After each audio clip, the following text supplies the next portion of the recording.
Hello friends की खबर मैं आयुष आपनालोके चाই আছে MLD क्रिएशन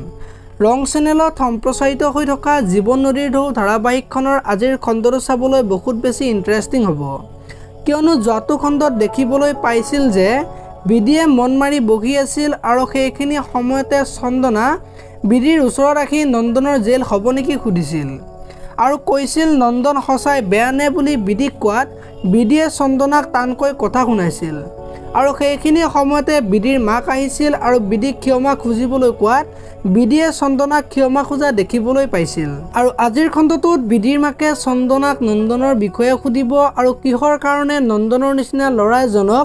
বিডিৰ বিয়াৰ বাবে প্ৰস্তাৱ দিছিল সুধিব আৰু মাকে চন্দনাক বেয়াকৈ কথা শুনাব আৰু তেতিয়া চন্দনাই মই আৰু বিডিৰ বাবে কেতিয়াও চিন্তা নকৰো বুলি ক'ব আৰু তেতিয়া মাকে কৰিবা চিন্তা কিন্তু নিজৰ বুলি ভাবি কৰিবা নহলে এই মাকজনী এতিয়াও জীয়াই আছে বুলি কোৱা দেখিবলৈ পাব ইফালে আকৌ মাকে কোৱা কথাখিনি চন্দনাই গিৰিয়েকৰ আগত ক'ব আৰু কি কৈছে বুলি সোধাত আজি দুপৰীয়া যি কথা কৈছে শুনিলে তোমাৰো তেজ উতলি উঠিব বুলি ক'ব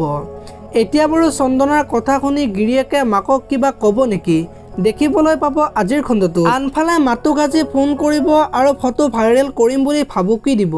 আৰু তেতিয়া মাতুৱে ভাইৰেল কৰ এতিয়া আৰু মই সেই আগৰ অনুসূয়া গোস্বামী হৈ থকা নাই বুলি ক'ব এতিয়া বাৰু মাতু আৰু দেউতাক বেছিকৈ চিন্তাত পৰিব নেকি দেখিবলৈ পাব আজিৰ খণ্ডটোত মাতুৰ দেউতাকে ৰাহুলক ঘৰলৈ মাতিব আৰু মাতুৰ লগত যি হৈ আছে সেই সকলোবোৰ কথা ৰাহুলক ক'ব এতিয়া বাৰু ৰাহুলে মাতুক কি ক'ব দেখিবলৈ পাব জীৱন নদীৰ ঢৌ ধাৰাবাহিকখনত আপোনালোকে ধাৰাবাহিকখন চাই কেনেকুৱা পায় কমেণ্ট কৰি জনাব যদি আপোনালোকে এতিয়ালৈকে ভিডিঅ'টো লাইক কৰা নাই লাইক এটা কৰি দিব আৰু যদি চেনেলটো প্ৰথমবাৰৰ বাবে চাই আছে তেতিয়াহ'লে চেনেলটো ছাবস্ক্ৰাইব কৰি বেল আইকনটো প্ৰেছ কৰি দিব ধন্যবাদ।